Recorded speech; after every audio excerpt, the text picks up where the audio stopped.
తమిళ సింగం తమిళనాడు సింగం అన్నామలై వార్త. అన్నామలైపై అక్రమ కేసు చూసిరా. నేనేం చెప్పినా మీకు, అన్నామలై అక్కడ తమిళనాడులో మనకు ఎక్కువ లోక్సభ సీట్లు వస్తాయి. అలాగే నెక్స్ట్ తమిళనాడులో వచ్చే ప్రభుత్వం భారతీయ జనతా పార్టీ ప్రభుత్వమే వస్తుంది తమిళనాడులో. ఇది క్లియర్గా రాసుకోండి, నో డౌట్. ఇలా అన్నామలై అడుగు పెడితే కొన్ని వేల మంది వస్తాం రోడ్ల మీదకి. అంటే ఆడ మోడీ ఏంటిదనేది తెలుస్తూ ఉన్నది అక్కడ ప్రజలందరికీ. అన్నామలై ఏంటనేది తెలుస్తూ ఉన్నది.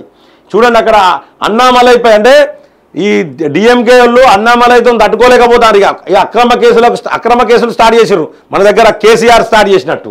కర్ణాటకలో సమర్థవంతమైన ఐపీఎస్ అధికారిగా, నీతి నిజాయితీ కలిగిన పోలీస్ అధికారిగా గుర్తింపు పొందిన తర్వాత బీజేపీలో చేరి తమిళనాడులో ఆ పార్టీలో చురుగ్గా పనిచేసిన ఆ రాష్ట్ర బీజేపీ చీఫ్ అన్నామలైపై పోలీసులు కేసు నమోదు చేశారు.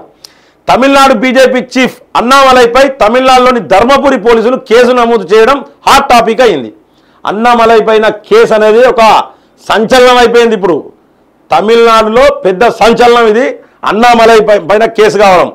బీజేపీ నాయకుడు అన్నామలై మత విద్వేషాలను రెచ్చగొట్టారనే ఆరోపణలతో ధర్మపురిలో కేసు నమోదు చేసినట్లు ప్రముఖ జాతీయ వార్తా సంస్థ ఏఎన్ఐ తెలిపింది. ఏఎన్ఐ అనేది తెలిపింది ఏంటంటే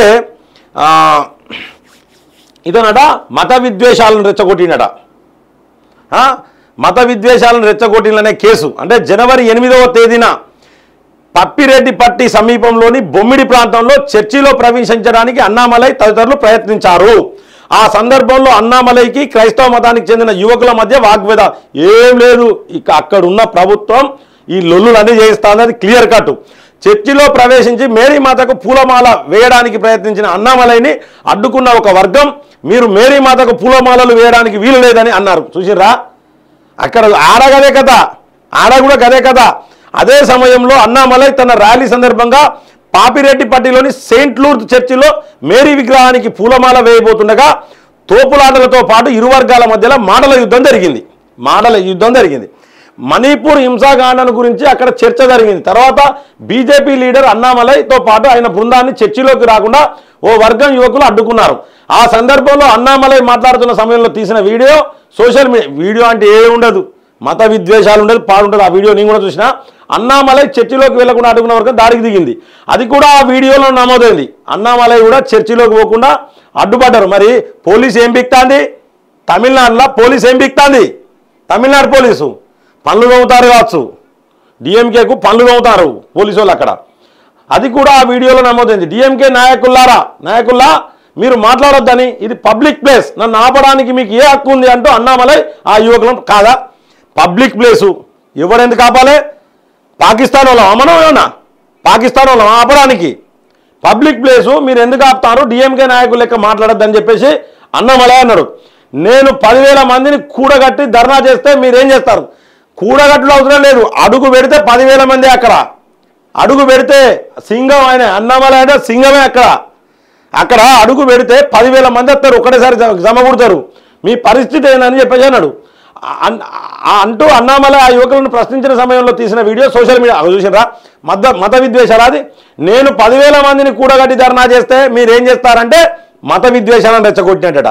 చూస్తున్నారు కదా ప్రజలారా. ఖచ్చితంగా కాంగ్రెస్ను, ఈ డిఎంకే అసెంబ్లీలను వీళ్ళందరినీ కూడా పాతితేనే, ఖచ్చితంగా భూమిలో పాతితేనే మనకు ఖచ్చితంగా ఆ పార్టీ నుండి ఆ పార్టీలను భూస్థాపితం చేయాలి. భూస్థాపితం చేస్తేనే రేపు పొద్దుగాల మన దేశం బాగుపడుతుందని చెప్పేసి నేను చెప్తా ఉన్నా. ఆ సమయంలో పరిస్థితి ఉద్రిక్తంగా మారడంతో పోలీసుల జోక్యంతో చర్చిలోకి వెళ్లిన అన్నామలై మేరీమాత విగ్రహానికి పూలమాల వేసి నివాళులర్పించారు. ఆ తర్వాత తమిళనాడు బీజేపీ చీఫ్ అన్నామలైపై కార్తిక్ అనే వ్యక్తి ఫిర్యాదు చేశాడు. దీని ఆధారంగా ధర్మపురి జిల్లా బొమ్మిడి పోలీస్ స్టేషన్లో వివిధ సెక్షన్ల కింద అన్నామలైతో పాటు ఆయన అనుచరుల మీద కేసులు నమోదు. అన్నామలై ఎంటిగా కూడా బీకరు. అన్నామలై కాబోయే ముఖ్యమంత్రి, తమిళనాడు ముఖ్యమంత్రి. మీరు ఎంటిగా కూడా బీకరు. బ్లెస్సింగ్స్ ఉన్నాయి, నరేంద్ర మోడీ గారి బ్లెస్సింగ్స్ ఉన్నాయి, అమిత్ షా గారి బ్లెస్సింగ్స్ ఉన్నాయి. మీరు ఎంటిగా కూడా బీకలేరు. నేను చెప్తున్నా కదా, ఇది అన్నామలై పైన అక్రమ కేసు. ఇలాంటి అక్రమ కేసులు పెడితే ఎవరు భయపడేటోళ్ళు కాదు. బీజేపీ నాయకులు, కార్యకర్తలు ఎవరు కూడా ఇసోటి తాటాకి చప్పుట్లకు ఎవరు కూడా భయపడరు. మీ యొక్క వెక్కిరి వేషాలు ప్రజలందరూ చూస్తూ ఉన్నారు.